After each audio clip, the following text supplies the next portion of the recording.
Hey, it's me, Doug, and I love the Olympics. Welcome to the United States, where our sports are loud, our stadiums impossibly massive, our foreign relations strained, and our athletic drama dialed up to an uncomfortable 11. Over the next few months, we're going to break down every single event at the 2028 Los Angeles Olympics. But before we get into the weeds of the individual events, we need to talk about the monster itself. The 2028 Games aren't just another Olympics.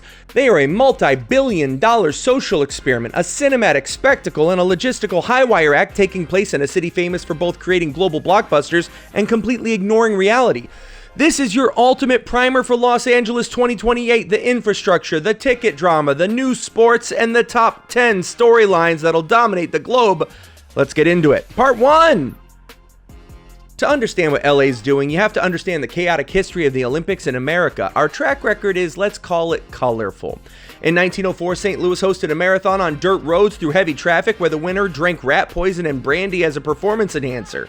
In 1932, Los Angeles effectively saved the Olympic movement from the Great Depression by introducing the first ever Olympic Village. In 1984, LA hosted again and completely rewrote the playbook, inventing the modern corporately sponsored games and actually turning a massive financial profit, something that's basically illegal in modern Olympic hosting. Then, Atlanta 1996 gave us the Coca-Cola Games, remembered for extreme heat, incredible athletic triumph, and, tragic security failures. Now, 32 years later, the Summer Games are back on American soil, and LA's strategy is entirely different than anything the world has seen before. Part 2.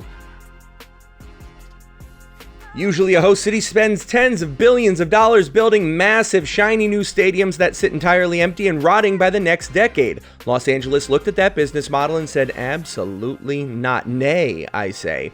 LA28's operating on a policy of radical reuse. They're building zero new permanent venues, none. Instead, they're flexing the absurd architectural wealth that Southern California already possesses.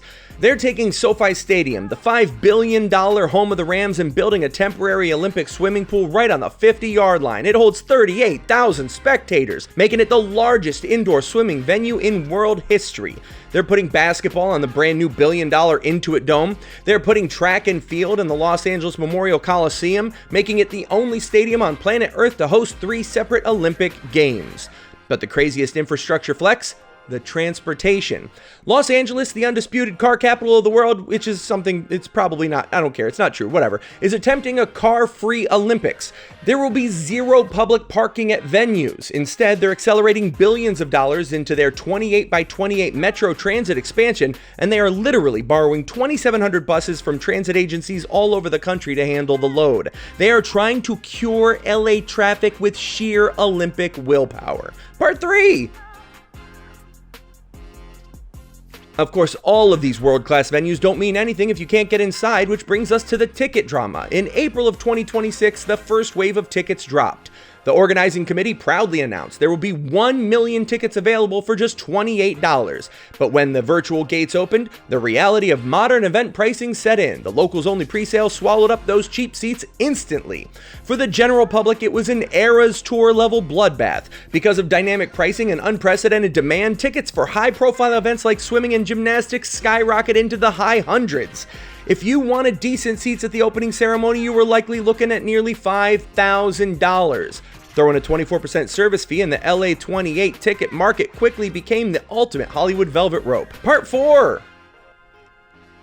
If you do manage to mortgage your house for a ticket, you're going to see some fresh faces. LA28's bringing back baseball and softball, returning lacrosse to the medal podium, and adding, get this, squash. I'm surprisingly excited about that. But the 2 massive disruptors are flag football, bankrolled by the NFL and a Trojan horse to conquer the globe, and T20 cricket. Cricket's the second most popular sport on Earth, and bringing it to Los Angeles is a direct play to tap into a massive, multi-billion-dollar South Asian television market. Everyone on the planet is going to watch this Olympics. Part 5!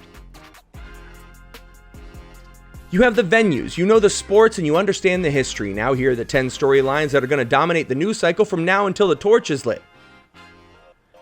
In Tokyo, the women's skateboarding podium looked like a middle school field trip. The gold medalists were literally 13 years old. In 28, athletes like Sky Brown and will be in their early 20s. We get to see what happens when the child prodigies who invented the Olympic version of this sport have to defend their titles as fully grown adults against the next wave of preteens.